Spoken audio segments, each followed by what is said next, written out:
What's up guys, I am Zain and today I'm going to show you how to delete your Twitter or X account permanently. Now first thing you should do is to simply open your application on your phone, and after opening the application you should now click on the top left corner here on your profile icon. Then you should now click on settings and support, expand it.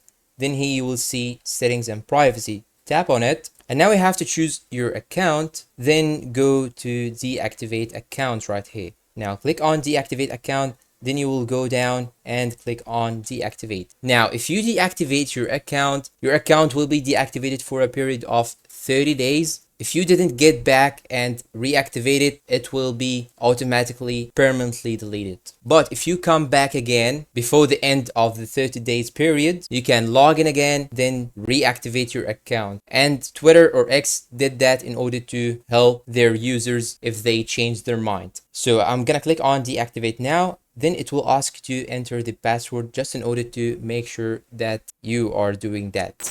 And that's all for today. If you find this video helpful, please don't forget to like, subscribe, comment, share, and see you in a new video.